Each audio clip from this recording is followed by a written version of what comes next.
You definitely don't know how to convert something to a PDF. Yes, I do, kid. Welcome, ladies and gentlemen, boys and girls, to another episode of the Bright Now podcast. We're recording this on Saturday, March 9th at noon Eastern Time. I'm your host, Dash, and I'm the Che Guevara to my Fidel Castro, the other half of Bright Now. TJ, how are you doing today, brother? Doing good, man. Doing good. Going to be checking in with all you guys on the current state of the Suns. It's been a little bit since it's been about a week or so since we last spoke, so it's going to be touching on what we've seen as of late and projecting what's coming down the line. Going to be talking about an insane Anthony Edwards performance against your beloved Indiana Pacers, sadly. Yeah. And also breaking down how Cat's injury, now that we know he's going to be having surgery on that torn meniscus, just how that's going to impact the West as a whole. Wrapping things up, we're going to be touching on some bold playoff predictions and 4 scores in 7 weeks ago with a touch of shitting on 90's basketball, but we'll get there soon. So first, state of the Suns. So since we last talked on the pod, we've lost. So we lose to the Thunder. Obviously, we all know Devin Booker's injury now. We beat the Nuggets in overtime, and then we beat the Raptors as we head into a matchup with the Celtics tonight. And the Celtics have really been just tearing the league up lately. They just had another 50-point victory there. It's, obviously the best team in the league right now, the only team that's actually clinched the postseason officially so far. So what are your thoughts about, I know I threw a whole bunch of stuff at you. What are you thinking about the Suns, first of all? Yeah, to start off with the Suns, man, it's good to be back. I was gone on a little vacation, so I had some catching up to do this morning watching those Suns games. He's running from the grind, folks. I would never. Don't listen to this fucking bozo. But no. So watching those Suns games, it was kind of cool to see. Even without Devin Booker, which I want to touch on with you here in a second, specifically about Devin. But man, Kevin Durant coming out doing his thing, stepping up, just showing another reason why he's actually the MVP of this Suns team, in my personal opinion. And just seeing the role players step up. I mean, we saw Grayson Allen have just an absolute absurd 2-game span with his 3-point shooting. Saw Yusuf Nurkic, even in that OKC Thunder game, have 30 rebounds. Him out there doing his job. Some Drew Eubanks stuff that we can touch on here in a second. Some Saban Lee stuff. I'm just really impressed with some of the role players on this team.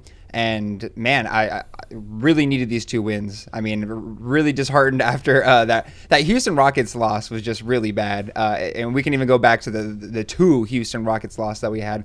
But I'm more on the uptick now. It's hard not to have this roller coaster of emotions throughout the NBA season, just being a Suns fan in general, having all these high expectations, having these highly paid players. And we can also talk about Bradley Beal. He has sort of here and there games, having some resurgences, having some 9-point games though here and there. That's like rough. Yeah, not what loving. We signed up for. That's not what we signed not up for. Not what we signed up for. Those $100 million deals. Look, kind of looking like Landry Shamet at points, but I agree. We'll see what happens. Speaking about that Nuggets game specifically, it is great to just take care of business and get the win, especially it's a fully healthy Nuggets team. Exactly. When we got blown out in the fourth quarter as well, so we got really lucky to even just be able to survive and stay in this game. But then we saw in that overtime, that's what pays off when you have Kevin Durant and Bradley Beal on the same team, because they combined for 13 points in overtime. Eubanks had another 2, and we beat the Nuggets 15-5 in overtime. Like, that's a really impressive way to close the game against a team that has all probably the most chemistry of any team in the entire league at this point. Absolutely. So that's just a really beautiful thing to see. Obviously, getting our asses kicked in the fourth over and over again definitely gets a little tiring, because most games happen to end in the fourth quarter. Most games don't go to overtime. But it's just those same struggles of not being able to get quality shots in the quarter, relying too much on KD and Beal throughout the entirety of the game, where we should be able to throw them the ball at the end, but when they have to do something all night, it just makes those things that much tougher to do.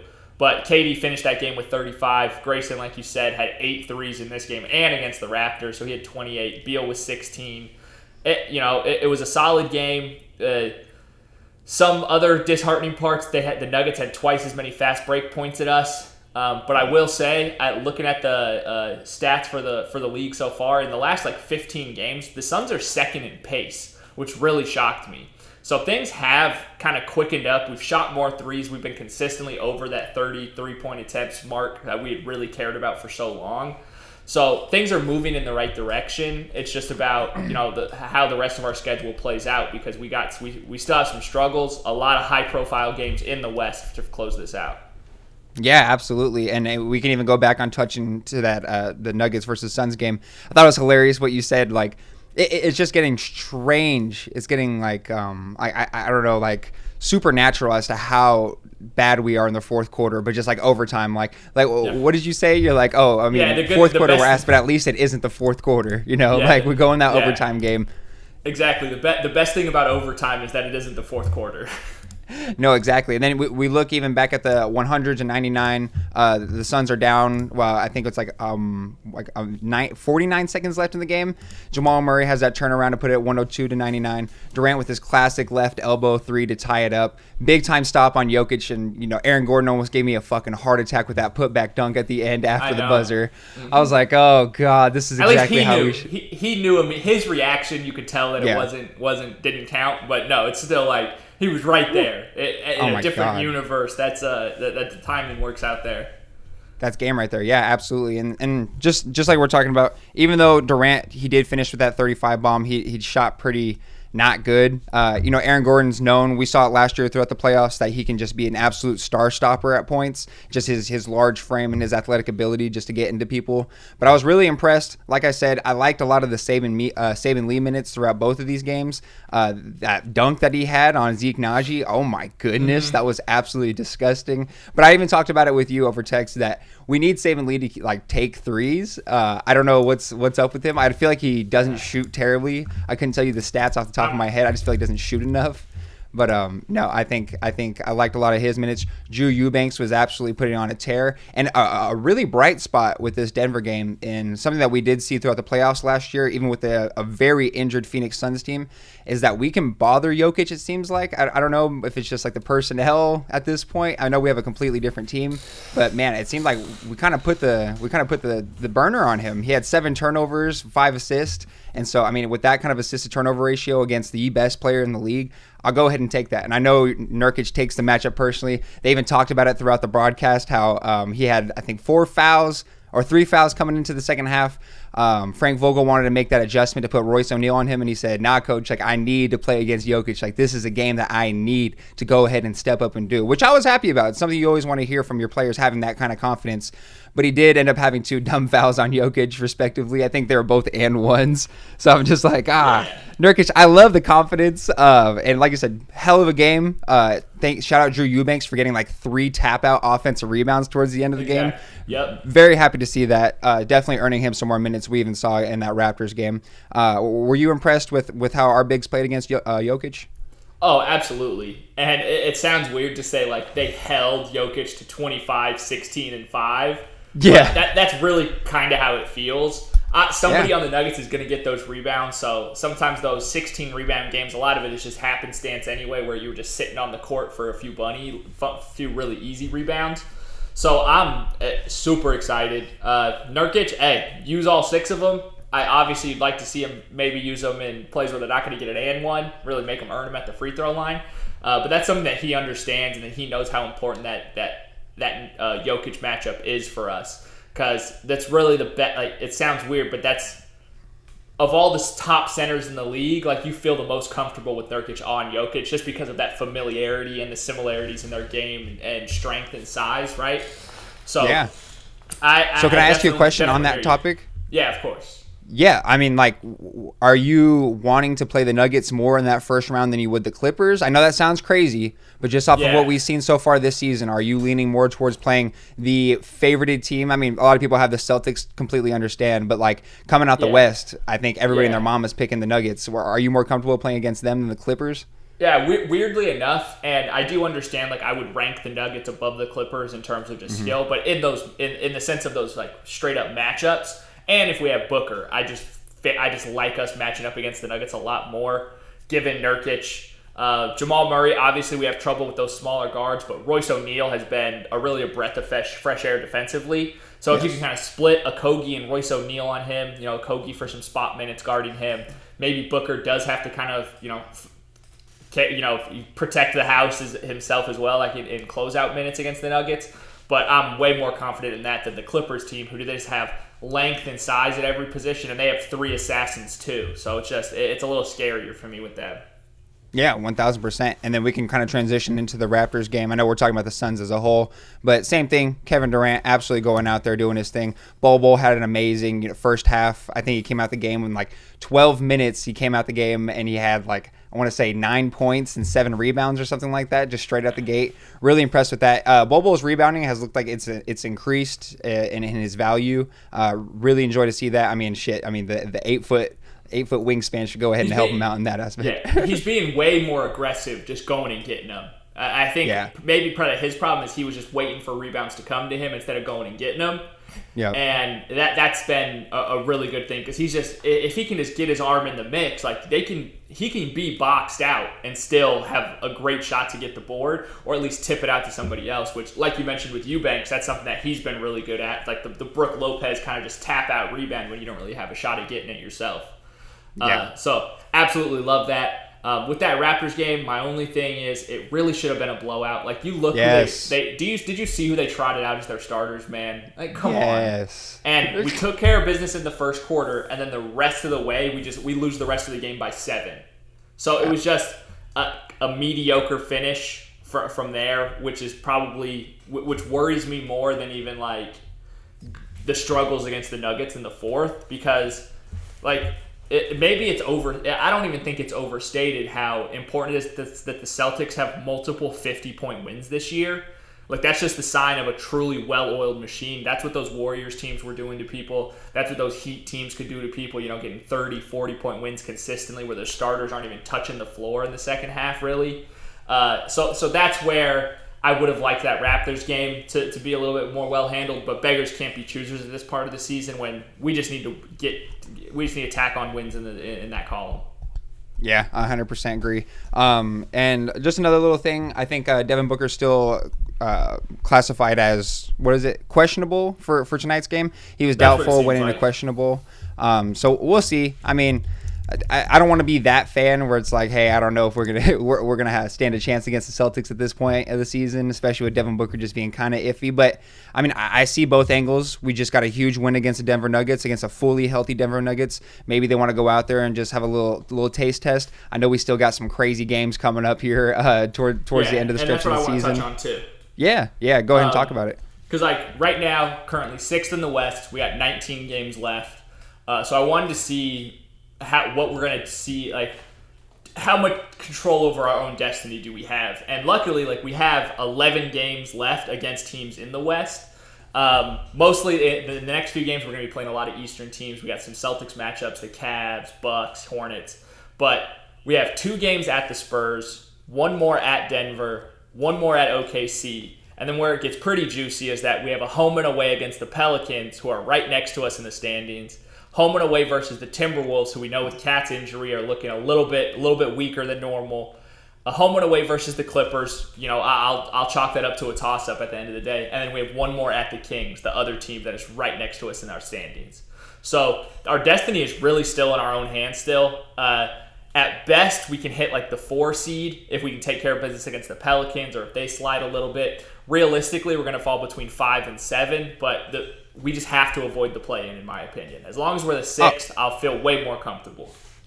100%, and it's just so funny how drastic our expectations of this team has fallen. But no, I think, and it's funny enough, the one game, the 2 games that kind of stand out to me is that San Antonio game, because we cannot drop 2 more games to a team that's has like a .14 winning percentage at this point in this year. Exactly. And we'll see what happens, but it's the same thing with the Rockets. I mean, they're awesome games to go ahead and win against Denver or even that Timberwolves game earlier in the season. But man, like, good teams take care of business, and we have no room for error at this point. We absolutely did this to ourselves, and I mean, shit, we'll see what happens. That Clippers game is going to be extremely important, I think, both of them. But what's the one that stands out to you most? I do think it's the 2 Pelicans games and the Kings game, just because of where they're at in the standings, where it can actually help us create some space. Like beating the Nuggets, it's great for our own record. It doesn't impact them. We're like the Pelicans. Morale. We're 1 game back on the Pelicans right now. If we win both of those, that just flips our spots in the standings right now. Yeah. So that's where I really think it's the most important, where you do just have the destiny in your own hands. And we can't understate the importance of those games against, like you said, the Spurs, a team that's right now they've won 20% of their games, so on the up a little bit better than they had been. And then we play, teams like the Hornets. We got a couple against the Cavs still. I know the Cavs are top of the East. I think that's a team we should still be able to feast on. They should not be able to guard us or stop us. So that's where, every game is just equally as important as the next, really. But I would just put extra care and attention into those ones where we're right next to them in the standings and we need to create some space. Yeah, let's see. I mean, the Pelicans I'll touch on them in a little bit, but they're a team that can be, up and down. We've seen Zion Williamson increase his playmaking ability, but I mean, everything else looks like it's kind of decreased. I mean, you look at points, rebounds. Simmons and Russillo were talking about it, but his rebounding is it's atrocious. Five rebounds a game. Like, come on, dude. I'm pretty sure his rookie and sophomore year he had 7, right? Yeah, so his rookie year it was 6.3, 7.2. Then the season where he didn't play, 7 rebounds, and then now 5.6. Really strange, and it's not like they have some just beast out there. Jonas Valanciunas, love him as much as the next guy, but he's not out there just cleaning the glass. It's bad. That's weird. I don't know how much I trust them. So we need to take care of business. But yeah, what's the temperature check for you, TJ, for the Suns as a whole? I'm feeling, I don't feel like this is a team that's going to win the championship. Oh. I don't. I would be if we win a playoff series, I'll be really happy.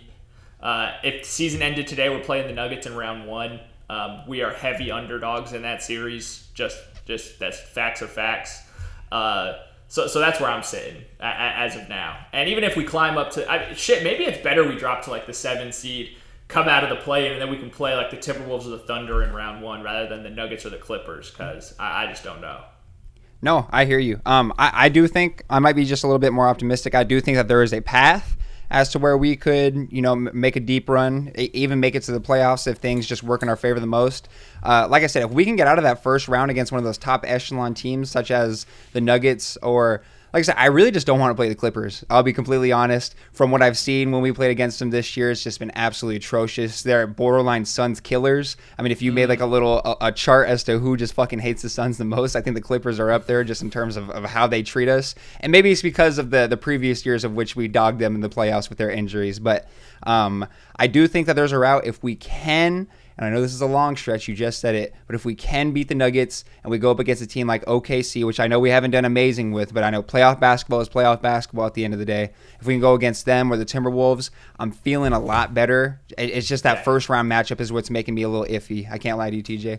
Last thing I did want to touch on, though, as the Suns as a whole, and I guess Phoenix, is that Phoenix officially getting that 2027 All-Star game. It's written in the books. Very happy to hear about that. I hope you're able to fly down here when that does happen. I know it's not for a few years. Hopefully our country is still intact. That'd be cool. But I'm really excited to see that. I'll be definitely hitting up some footage there. Adam Silver was talking about it a lot on the broadcast against. Yeah.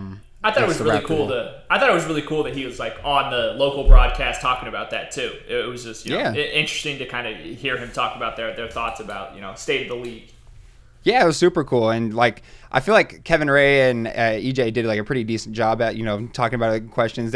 They're being polite about it. And I think Adam Silver is on the side of like maybe too cool of a commissioner. Like David Stern was really like on your ass, making sure people were out the league if they were fucking up at all. But Adam Silver does seem a little bit like the cool. I'm the cool teacher, kind of guy. Saying that he wanted like suggestions from anybody and everybody. He was shitting on the All-Star game more than anybody I've heard. Damn near. Yeah. He was saying he's like, oh, that was very polite. He's saying that we need to look at the All-Star game. He's like, it was awful. Like just being flat out honest.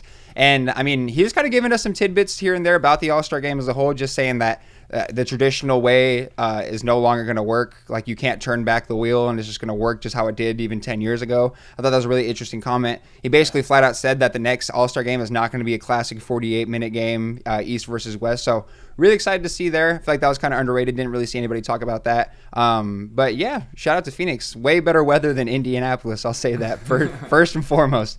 It's going to be some pretty cool games. We got the Clippers. Los Angeles is holding it. The year after that, Golden State's going to be holding it, and then it's going to be Phoenix. So definitely going to make an effort to go out there and see that stuff. Anything else you wanted to touch on though, as a whole? No, I think that hits everything as far as the Suns are concerned. I would say, probably going to be touching on them as we go throughout. But, I got some other interesting stuff going on around the league. All right, let's talk about Michael Jordan coming up next. That fucking block was stupid. That was stupid. Dude. And we're back talking about the new age Michael Jordan. And we're going to talk about the real Michael Jordan here later in the episode. But Anthony Edwards, holy shit. TJ, this is your guy. Your stock is booming. You had a lot in him early. I know the stock price was already high being the first overall draft pick. But, man, it's like investing in Apple in 2008. Like, you're still just booming, You're still early. booming. You're still doing good, man. Still doing great. Talk about it. Absolutely insane performance. Finishing with 44 points against your Indiana Pacers. And just ethical hoops the whole way. He's 3 for 7 from 3. Only shot 8 free throws. So he's 18 for 35 from the field. Just getting to the rack whenever he wanted. And obviously the Pacers aren't known for their defensive prowess. So I'm not saying it's not. He didn't do this to... I guess I was going to say the best defense in the league, but that's also the Timberwolves. So he can't do it to himself anyway. Damn. But like... just everything that you'd want to see from this guy's progression has been there. Even those 3 threes that he did hit, they're tough ones coming off of a dribble, stepping back, just absolutely willing his team to a victory in this one. Obviously, we know we touched on it earlier, the Karl Anthony Towns injury definitely cripples them on offense in a sense, and I think Ant has really understood that just in the volume of shots he's taken in their last few games. He also has, 2 blocks and 2 steals in this game as well. With the first block at the end of the first quarter, Nembhard driving to the outside of the paint, just looks like he's jumps 50 inches in the air to block it. And then of course the play of the game is his huge block at the end to seal it, where he just glasses the dude after missing the free throw that would have put him up 3. So you see him miss it. They're going on the break. The Pacers are just going to be running, and Ant is just stalking it the whole way. It literally looks like a tiger chasing down an antelope. It looked, spitting image of LeBron chasing down Iguodala. I know the stage is not the same, but holy shit. And he got even higher than I think LeBron did, which is insane. Yeah, no, that was absolutely stupid performance. I'm just so impressed with Ant as a whole. I mean, his game, I love his bank shots that he's able to just put in at points. I love his ability at just being so young, just to be able to slow it down so well too and use his strength. I mean, he is just stupidly athletic to come with a full head of steam, especially in that first and second quarter. He was coming down just bullying people with a slow step, dribbling hard left and just shoulder into him, 1 step hard, use his second step and just completely get a wide open layup. It was beautiful to see, and he had an offensive rebound here in that first half too. That was beautiful. Just kind of a dog. I mean, not kind of. He is a dog, flat out. Absolutely. And I mean, we talk about a lot the face of the league, this and that, and I think with just the progression of, we want to talk about big market, small market, if that even matters anymore. But with League Pass and with how international and with technology as a whole, I don't even think it matters with the big market anymore. I think that Ant can really be the face of the league, even in Minnesota. 100%. I'm totally there with you, and this is just the testament to it because of how watchable his game is too, and how fun he is to see. When he plays, you're going to see him go as hard as he possibly can. It's just like how Giannis approaches every night. I also think, just in terms of his status in the league right now, he has to be on Team USA this summer. I know They have those 8 guys locked. It's all the top heavy stars: Steph, LeBron, KD, Book, AD, Embiid, and there's one other person, but just forgetting their name now. And Simmons and Russillo, again, they were talking about if Ant should be on it, and Simmons made the point I don't know if Ant will be able to come off the bench. And I feel like he forgot the story from last summer where at the start of the FIBA World Cup, Steve Kerr had him coming off the bench and said, hey, remember when Dwayne Wade was here, he came off the bench for Kobe. And Ant's quote later, he said he didn't say this to Steve Kerr in the moment, but his comment on it later was, well, I don't see Kobe on this team. And so I think that he would take this Olympic chance as a chance to really go at those guys every day in practice, learn a ton from the Kevin Durant's, LeBron's, the Stephs on just how they, handle their day-to-day business and take care of their careers. And I think it would just set him up perfectly. And it would also be kind of giving him the keys to the future of Team USA too, right? Where they can set the tone for what Ant needs to be as a leader for this going into the future and continuing, dominate international basketball, because we're slipping right now. Like we saw it last year in the FIBA World Cup. Obviously, we didn't send our A team. We didn't even really send our B team. But I just think Ant, as far as future of the face of the league, he has to be involved with this Team USA this summer. Yeah, and just to keep on rolling on with the confidence part that you're talking about with Anthony Edwards, we saw him shit-talking Kawhi Leonard and Paul George in that game that everybody loved to see. We saw him tell Jaren Jackson Jr. to jump, and just those are small clips that we see from Anthony Edwards. So, I mean, all the behind-the-scenes stuff to see him to go with Team USA and do something like that, I think you're absolutely right. He might go in there and steal a spot from, I don't want to say crazy stuff, but, like, they're going to have LeBron starting regardless. They're going to have KD starting regardless. But, man, the rest of those people, I don't know, man. Steph's probably in there for sure, but everybody else, my God, I mean, he's going to go in there and steal somebody's position in that starting lineup for Team USA, and I'm so excited to continue to see the progression of his career. I love just being ridiculous and saying that he is the new Michael Jordan. It's funny. I mean, that's an awful expectation to put on anybody, especially a 22-year-old. But I don't care. He's really sending in everything that we've been expecting him to see. The clutch factor is there. Like you said, on offense, we've seen it throughout the year, but on defense, it's just something that I just chef's kiss love to see. I just can't stop thinking about that Jason Tatum rip that he had at the beginning of the year in clutch time. That block he had that we talked about with Nembhard. It's awesome to see someone who cares about the two-way aspect of the game, especially in crunch time. We've seen that from all the legends, from Kobe Bryant, even LeBron James, Michael Jordan, Hakeem Olajuwon. It goes down the list, and he's hitting all those check marks at this moment. But talking about the Timberwolves as a whole, we saw that Karl Anthony Towns won't be back until the playoffs, and that's if everything goes according to plan. I'm just assuming he's out for the year, honestly. Really? With knee surgery, dude. Yeah. And I don't know, Cat doesn't exactly strike me as an Iron Man either. So I would assume, and I'm also just already a little bit more pessimistic about these things in general. So if he does come back, that's icing on the cake, but I mean, they're gonna struggle on offense. We already see Ant, his shot attempts going way up. It definitely changes things for them. A team that already kind of got clunky in the half court. Yeah, no, I agree, and this is gonna be big for everybody loves Naz Reid, me and you included. This is gonna be a time for him to continue to shine. We saw the chemistry between Ant and Naz Reid has been awesome throughout all year, and even throughout these games without Cat has been pretty awesome. So, I mean, maybe if he can take another step up, what do you say? It seems like Naz Reid and Ant, they have like the same level of dog in them. Like they understand each other from that sense. And I'm going to be touching. I got some more Timberwolves coming in a later segment, but so I'm very keen to worry about these struggles. But this is also a team that we had talked early in the season that maybe it's time to trade Cat. And talk to him. So I've been thinking about some things. With the one that popped into my head last night, I know we weren't totally prepared to talk about this. Mikal Bridges for Karl Anthony Towns. Oh my God, the defense. Oh my God. I kind of think, I know Shivers. They like having that shooting, but having a little bit more perimeter-oriented guy, McDaniels and Bridges, maybe they can't coexist. Maybe it's a little too similar games. But I think having one of those guys at the 4 with Gobert at the 5, like nobody's scoring on you. Last time I checked, Mikal Bridges as a second or third option, they went to the finals. So I don't know. I don't know. Saying. Oh, TJ, that's filthy. I don't know, man. And that's not like Brooklyn obviously. Brooklyn gets a star. Yeah. You they have a direction. You can try to build around Cat, put something a little bit that fits him a little bit better, because the Timberwolves kind of just shipped him to the side when Ant came in. I don't know. I kind of like it.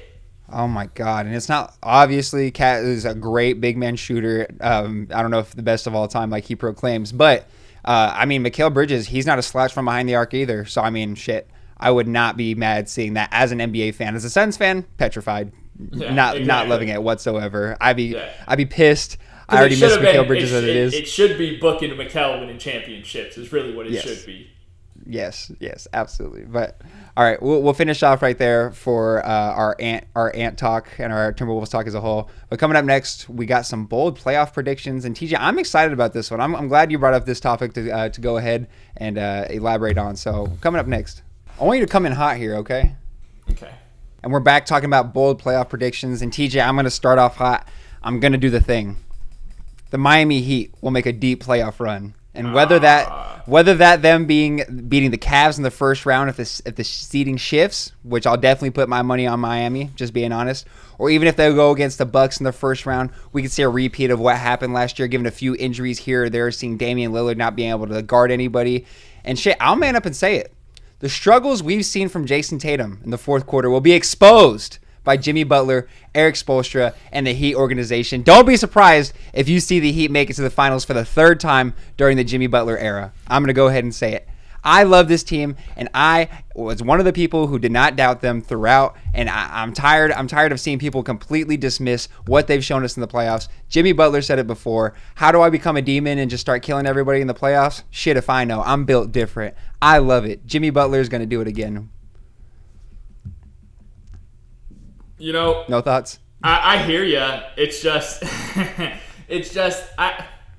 like they still like Kevin Love still gets minutes for them. You know what I mean?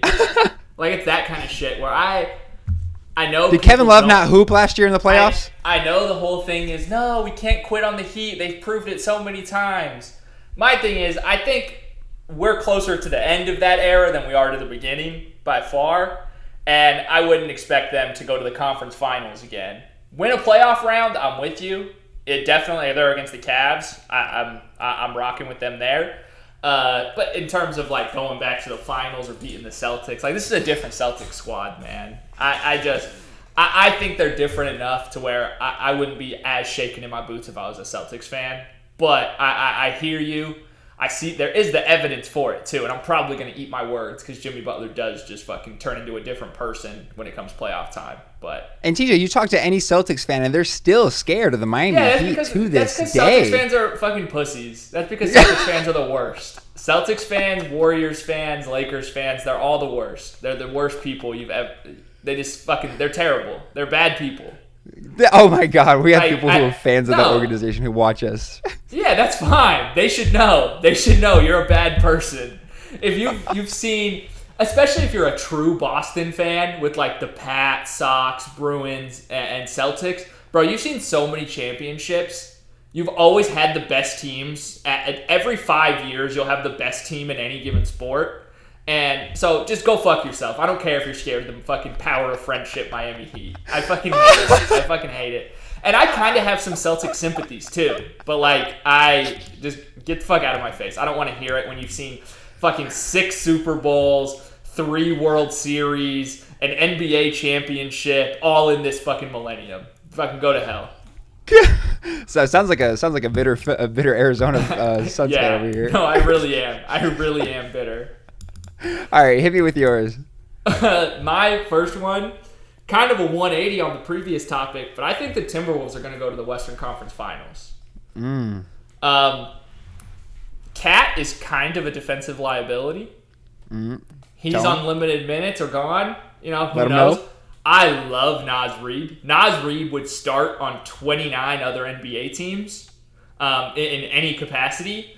So I'm a huge fan of his, and I think that he could still space the floor and shoot it. He's 10 times more aggressive on offense and defense than Cat. I like having Naz Reid center minutes more than I like not more than Rudy Gobert, but more than Cat center minutes. You know what I mean? I like that replacement in terms of the there. And right now they're third in net rating in their last 15 games. They're the best rebounding team in the league. Like those things just really matter. And it seems like they know how to win rock fight games, which is really important come playoff time. And like we don't need to say it anymore, but I just do think Anthony Edwards is going to elevate to another level in the playoffs, like we see a guy like Jimmy Butler do. Yeah, this sounds like just some ant propaganda on this end. I think you just really want to see. I can't spend 30 minutes prepping a fucking ant piece and then just wash it out of my brain. I wanted to say it was going to be the Thunder, but I just couldn't find any evidence to really back up that claim. Because they seem like they're a great regular season basketball team in my opinion. And, I don't think they should have brought in any size this year. I think they should wait and play the market a little bit more. But I wanted to go them, but I trust the Timberwolves defense way better. Do you have any question marks with Mike Conley's ability to keep on doing what he's doing and leading this team as the point guard? I think we're seeing kind of the not quite a retirement tour, but we're closing in on that era for Mike Conley. So he knows he's not going to get that many more chances at this. So I would imagine that he's going to be, a man on a mission as we close this out, because he's been so close to winning throughout his entire, going back to college, like his year at Ohio State, they lose in the national championship. Like that, he's just right been on the edge, and I think that he knows that Ant might have the keys to get him where they need to go. Okay, I like it. Well, this goes in perfectly into my next take, which is Kyle Anderson will be the Finals MVP for. No, I'm joking. For my other playoff prediction, it's going to be that the New Orleans Pelicans will find great success in the playoffs this year with a healthy Zion Williamson. I mean, TJ, just think about it. We haven't had the luxury of having Zion in the playoffs in the previous 4 seasons of his NBA career. So what will happen when we do? That's exactly what I'm saying. Who the hell knows?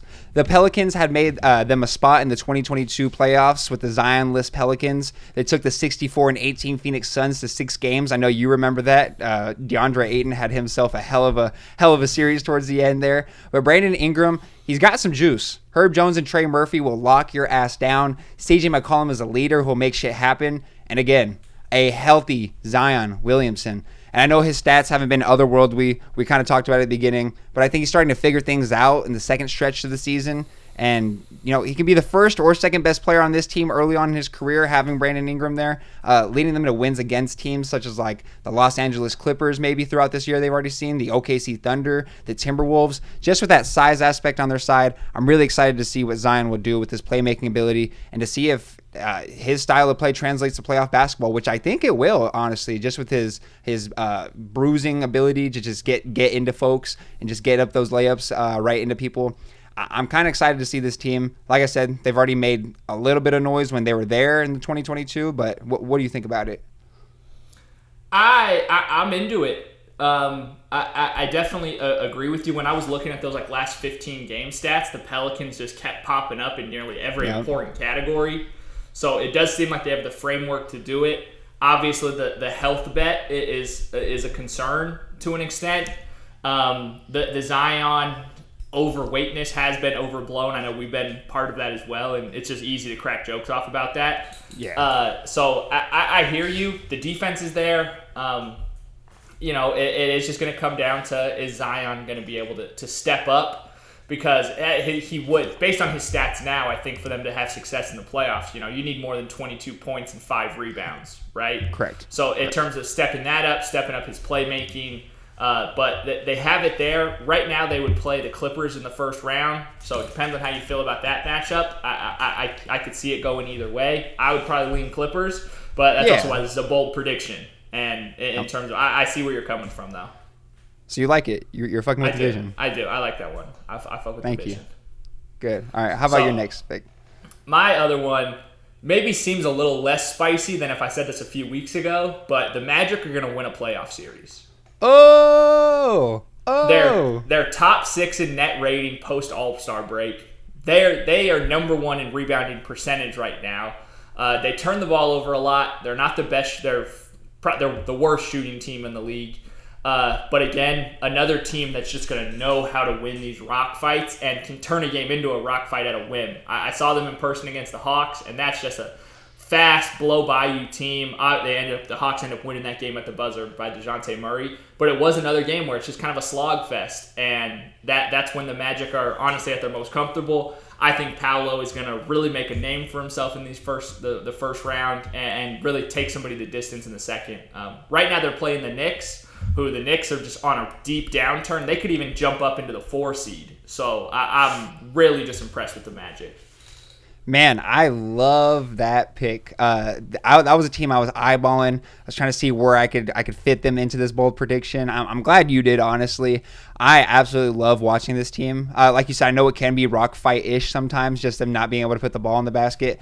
But I mean, just like the hustle, like the pure vibes about that team is awesome. Love the Orlando Magic theme song is beautiful. Magic. Yes, Orlando that shit's beautiful. Magic. Funky, Yeah. I love it. I Paolo love it. Banchero. He, like you said, he's going to make a name for himself. That first overall pick, absolutely love his game. Franz Wagner coming out strong. Jalen Suggs, a guy that you have been super high on all year. I love Mo love this Wagner. pick. I love Mo Wagner Yes. too. Mo Wagner? Joe Ingles, let's fucking go, baby. Let's go, Orlando Magic. I fucking love it. Best Magic team since 2009. Yeah, no, honestly. Wait, are you going to disrespect Vucevic and Aaron Gordon, the tear that they won on in the 8th seed? Yeah, I am. Yeah, I am. I am going to disrespect them. Getting swept by the Bucks every year in the first round? Are you serious? Hell yeah, brother. I know they literally would just give the Bucks a free 4 games. There were some of those years where like every first round series was a sweep. Like looking at specifically the West now, dude, the amount of star power down to like the 10 seed is astonishing. Yes, yeah, and even if you want to go into like down to the 11th seed, I mean, I love me some Houston Rockets basketball more than the average fan, and I think Alperen Şengün could be one of those guys at the end of the day. And that's with Ja Morant, maybe the best, one of the top 5 point guards in the conference, being out all season, down to the 13th. Out. Like, dude, this is expansion, please. We need it ASAP. Vegas needs a team ASAP. Let's give Seattle theirs back ASAP. Yeah, no, I love this pick right here. I mean, who would they go against right now? Do you have at the top of your list of standings? The Magic would? Yeah. The Magic would play the Knicks right now. Oh, they would play the Knicks? Yeah. Yeah. I mean, shoot, if Julius Randle isn't all the way back to his 100% shape, I could definitely see this team losing. I love Jalen Brunson much the next guy. Scared of him as a Suns fan, obviously. But, man, oh, man, that would be awesome to see. But, yeah, do you have any other sleeper bold playoff predictions? Or those are your 2 right there? Those are my 2. Those are the ones I feel the best about. Like I said, one to maybe throw something with the Thunder in there.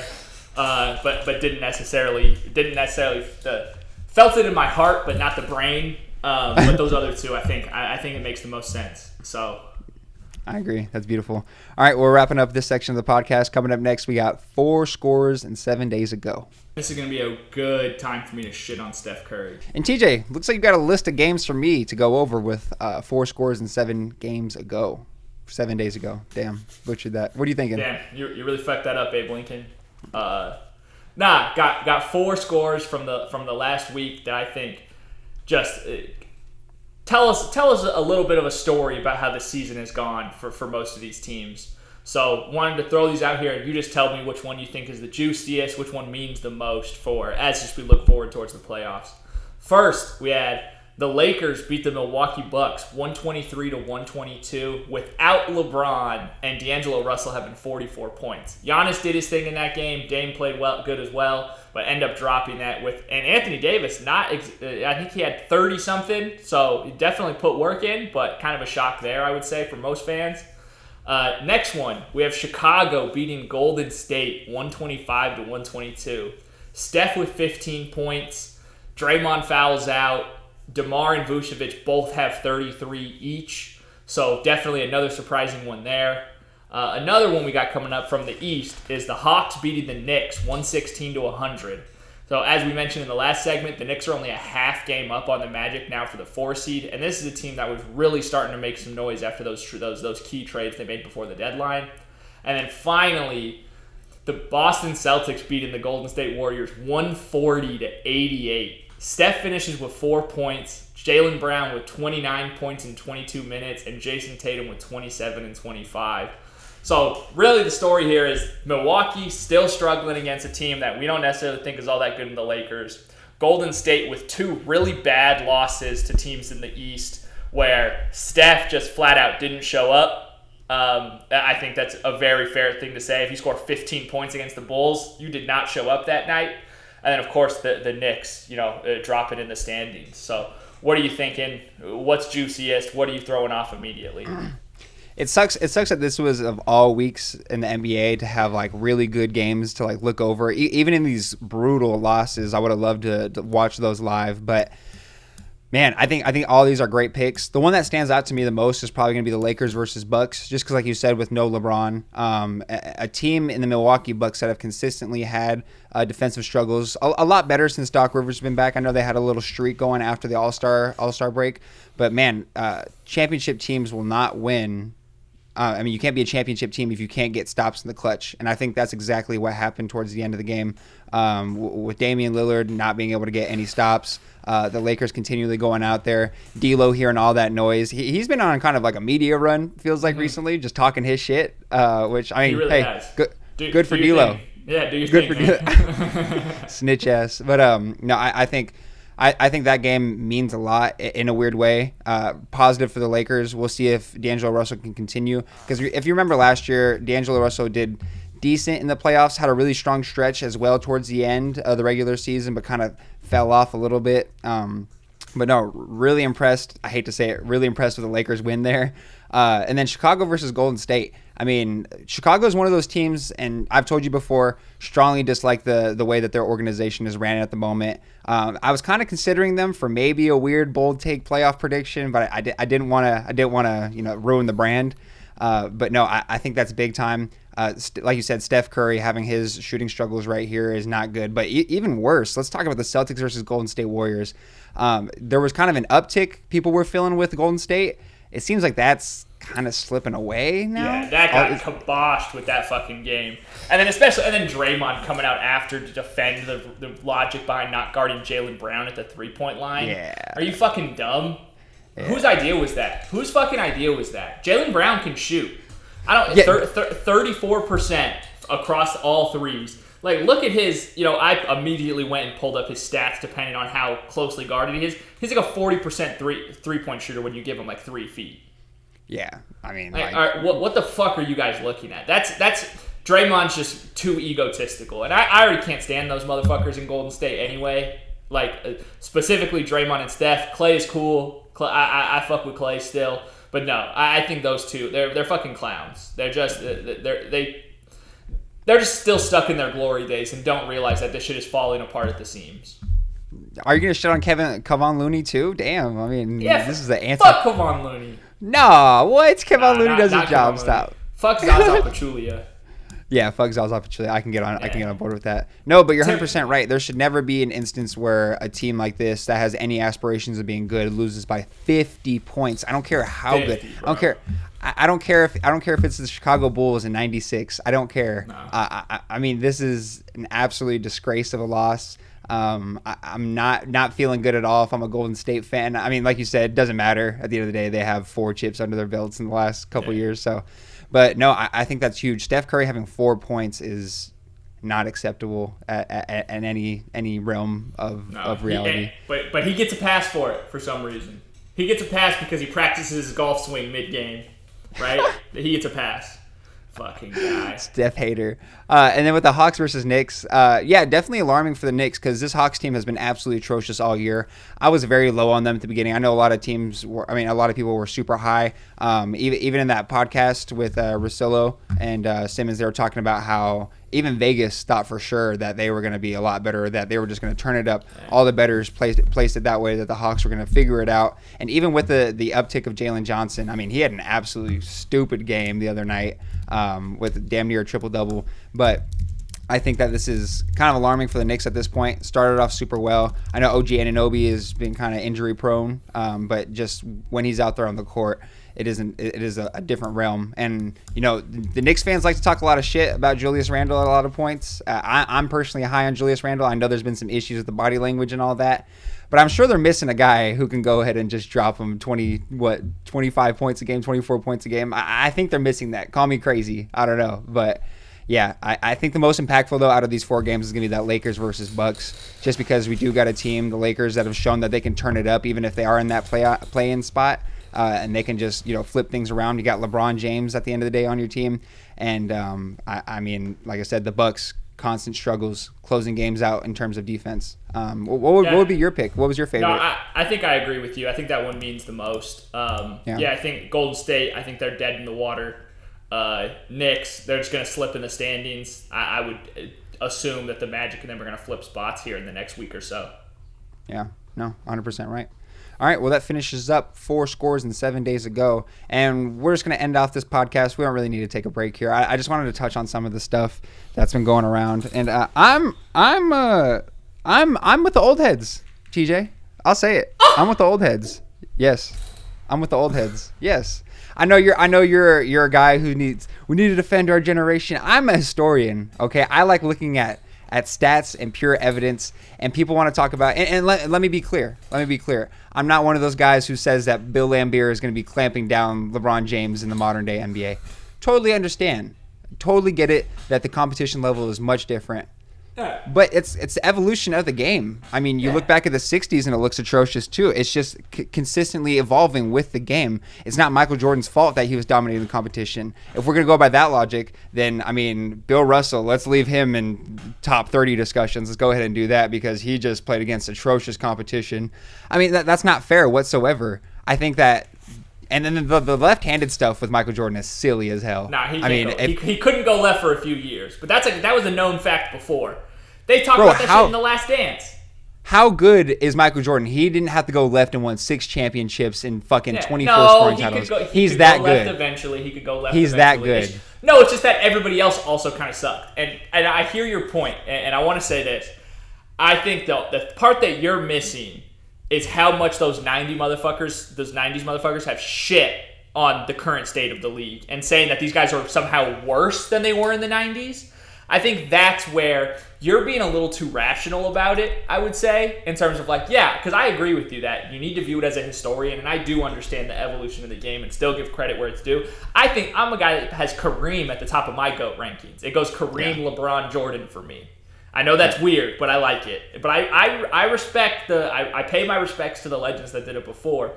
The problem is we have been facing a full frontal assault from those 90s fucking old heads, those fucking boomers and Gen Xers saying that our product is for some reason worse because they just remember the one they watched when they were 12 years old, right? That's the problem. And so that's why I love finally seeing our generation putting some fight back into it and saying, look at the fucking game you guys were watching. Our guys are infinitely more skilled, infinitely more athletic, just way healthier, way better about everything that they do. I just think that's the part of the joke, the part that's stupid about it, and why I like the kind of the counter punch that we're giving them right now.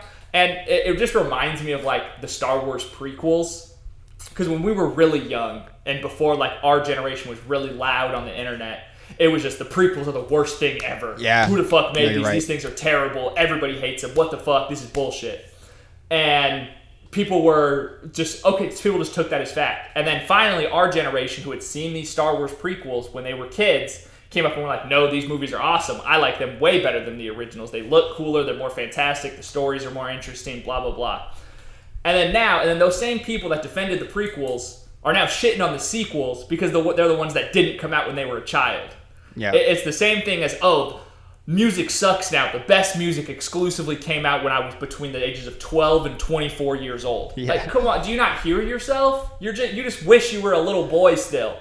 And that's what it really comes down to. So I'm plenty happy with shitting on the 90s and saying Jordan couldn't go left because they've said LeBron wasn't clutch for years and LeBron was too soft to play in their era. And then it's just refuted by the evidence saying. So they weren't paying attention to evidence. I ain't fucking paying attention against evidence when I send these clips to my bitch-ass uncle who thinks Larry Bird is better than LeBron.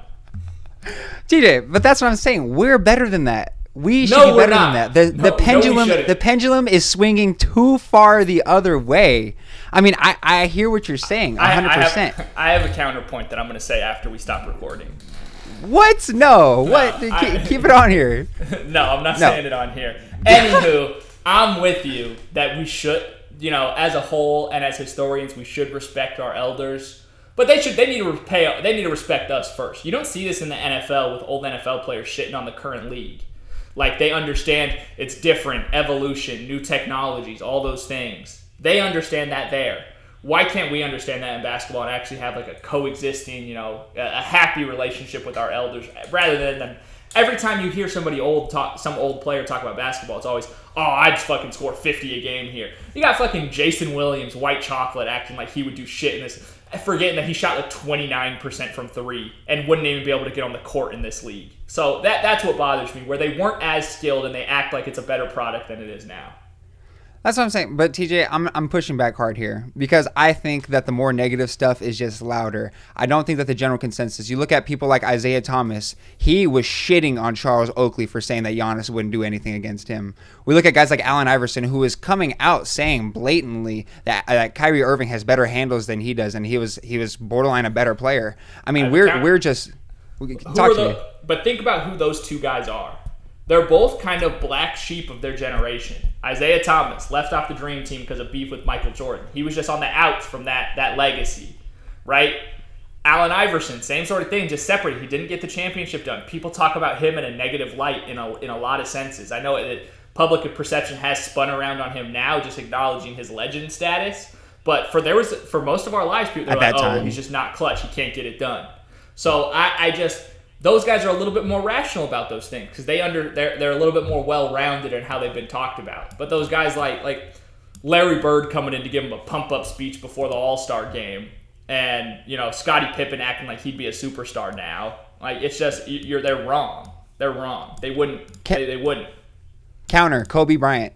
Kobe Bryant gave his flowers to all these dudes, from Luka Doncic in his early career. Yeah, because Kobe's a real-ass motherfucker. Kobe's a real-ass motherfucker. Most of these people that talk shit about the NBA today, and that's who I'm targeting at. I'm targeting at our uncles and grandfathers and fathers that just shit on us because we're the new young hot thing and they're old and washed up. That's what it all comes from. It's old people being jealous of young people. And so, yeah, we should fucking tell the boomers to fuck off every now and then. Okay.